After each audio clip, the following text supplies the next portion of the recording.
Welcome to a Sentinel review of The Last of Us from HBO. Warning: this review will have many spoilers. There is a cold introduction to this episode. We see people violently fighting against the Fedra. Fedra has been abusing their authority and the people decided to fight back and end their tyranny.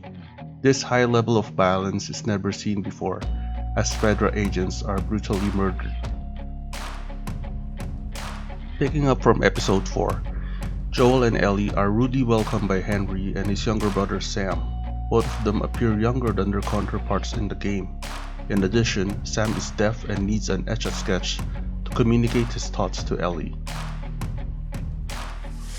It turns out Henry was able to observe Joel and Ellie while they were fighting off bandits in episode 4.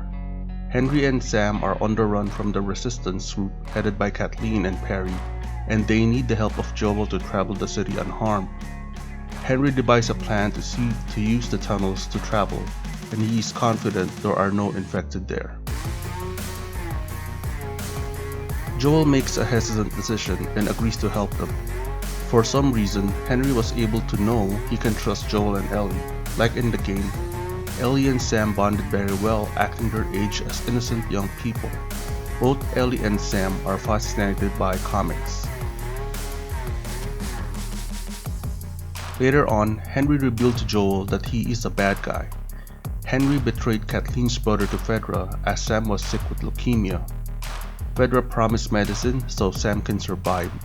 Kathleen later became the leader of the resistance group, which overthrew Fedra in their city. In one scene, Kathleen went back to her childhood place to remind her of her brother who protected her. The group was able to travel safely in the tunnels and they saw abandoned places that were previously used for schooling. This is a great set straight out of the game.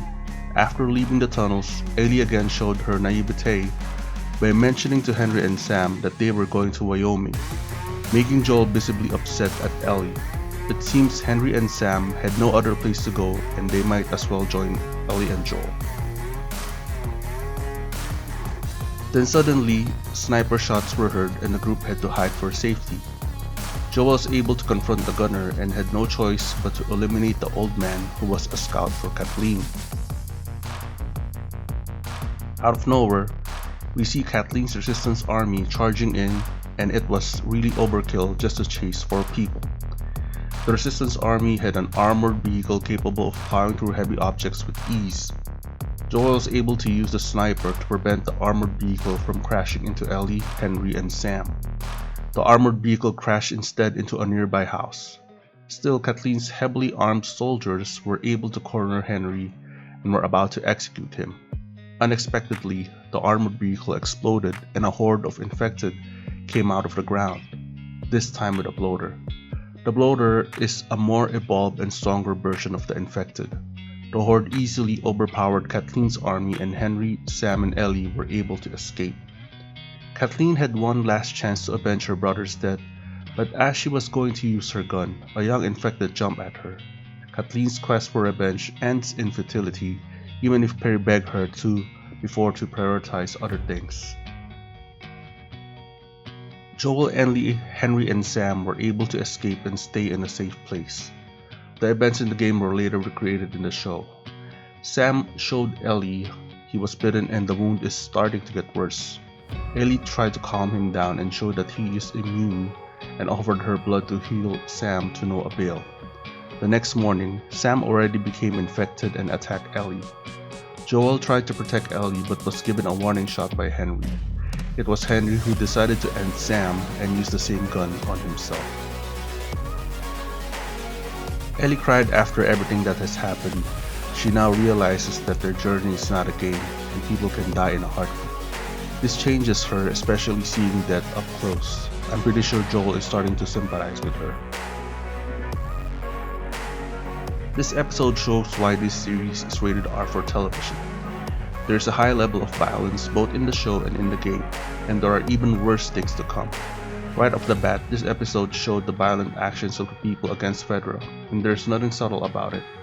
The action scenes were well done even if the characters of Kathleen and Perry were not in the game. It is still a visual treat to see the infected with a bloater fight with real people. The bloater is usually a mini boss in the game that is tough to beat. I would say the infected are scarier here than in the game. Obviously, the show had more effects and other resources. Now I ask myself, why do people dislike Kathleen? Does she remind people of cruel and unforgiving people in their past, like say a teacher, counselor, or principal?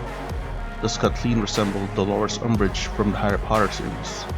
Maybe is it because Kathleen wasn't in the game and this caused people to instantly dislike her? In many ways, I guess any of these reasons could be true.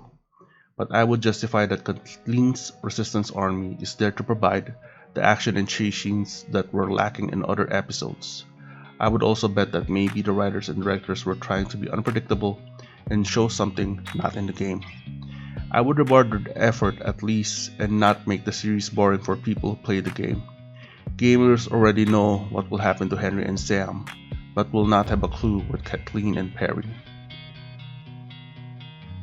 In the past episodes, the show is about drama and tragedy. In my mind, the series will always be about drama and tragedy, but make no mistake, the show will also include action and suspense. This episode delivers the action scenes in spades and the gut punch scenes once Sam got infected and had to be stopped by his own brother. I really enjoyed this episode and look forward to the next episode.